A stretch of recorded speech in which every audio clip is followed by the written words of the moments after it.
Es difícil hablar de uno mismo, pero creo que este último libro que he publicado, La llamada de la tribu, es un libro que habla de mí mismo a través de 7 grandes pensadores.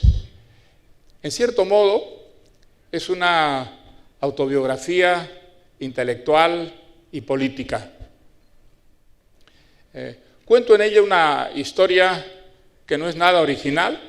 Creo que es una historia que vivieron no solo en el Perú y en América Latina, sino en el mundo, muchos hombres y mujeres de mi generación que en la adolescencia imaginaron una salida revolucionaria que resolvería todos los problemas de su sociedad, crearía un mundo generoso, sin explotados y sin explotadores, sin ricos, pero también sin pobres, en el que todas las servidumbres que entristecen, llenan la vida humana de sacrificios y de dolores, desaparecerían. Un mundo que, imaginado primero por intelectuales iluminados, sabios, luego trasladaríamos a la realidad a través de la revolución. Eso fue para mí el socialismo cuando era todavía un adolescente.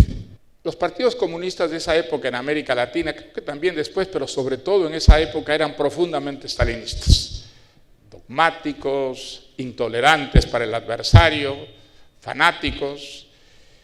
Y creo que a mí me defendió mucho de caer en esa forma de sectarismo dogmático, las lecturas que hacía con enorme entusiasmo de Sartre y de los filósofos existencialistas franceses, en esa época muy de moda.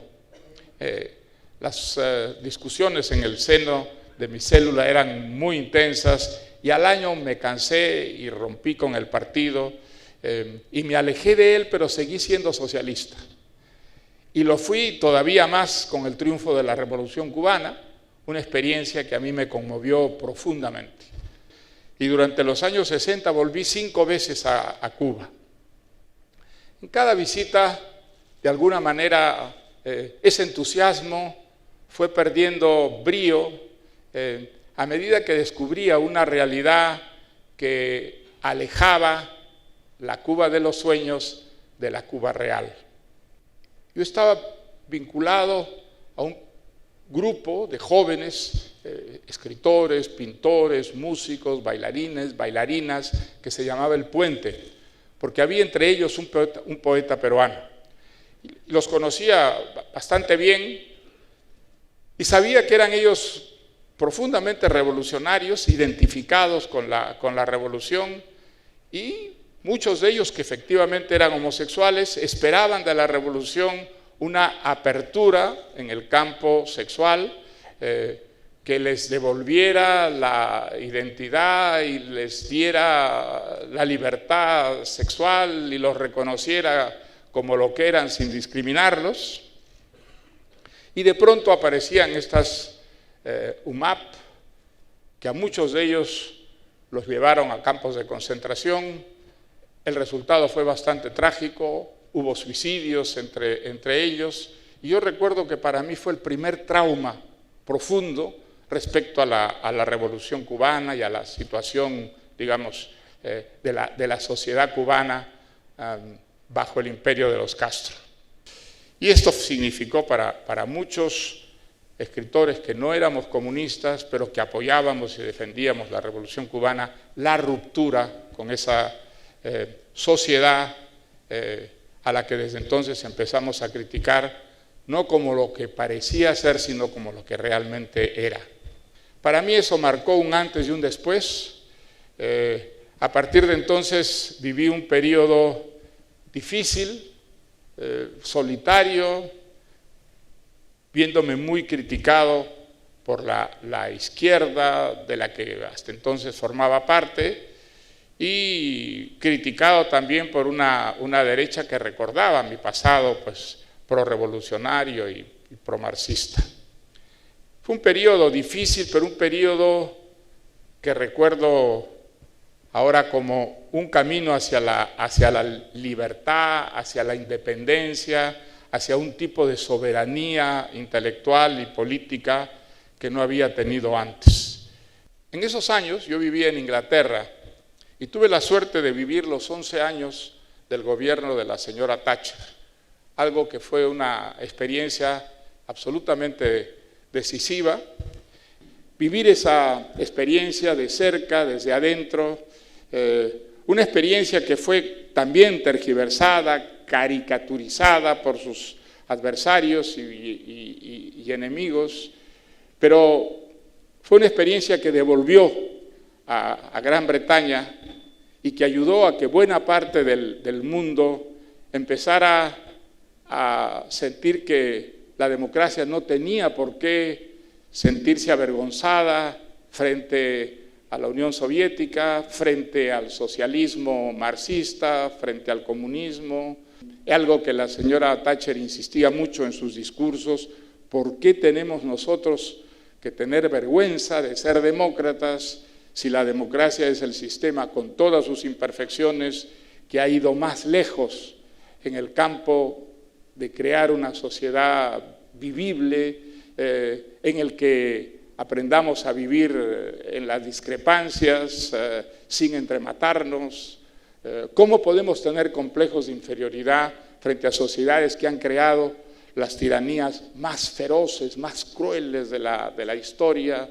Vino un periodo que no fue corto, de revalorización de la democracia, de descubrir que la democracia no era la máscara de la explotación, como decía el marxismo, sino que los derechos humanos, las elecciones libres, la prensa libre, era lo que hacía una vida mucho más vivible, que humanizaba extraordinariamente la vida, y lo terrible que resultaba una vida sin ese tipo de instituciones y derechos.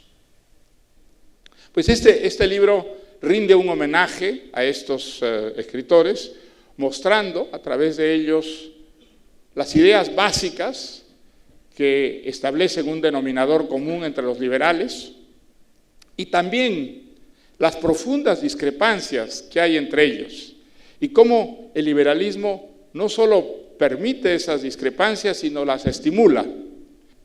El liberalismo es en política la defensa de la democracia, en economía la defensa de una economía abierta, en política la democracia consideramos que es mejor, más eficiente en la medida en que un Estado es más pequeño.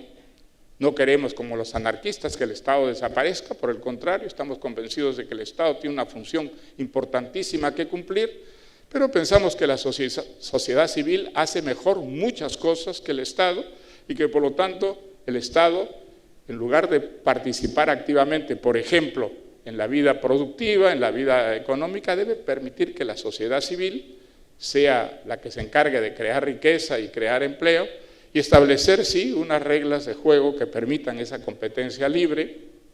Pero podríamos decir de manera muy fría, con sangre de reptil, que objetivamente, desde el punto de vista del bienestar y las libertades agregadas o generales de la ciudadanía, hay dictaduras menos malas, por no decir mejores, sino que menos malas. Por ejemplo, ¿cuántos en esta sala preferirían vivir en la dictadura de Maduro o en Cuba que lo que fueron los años 80 en Chile?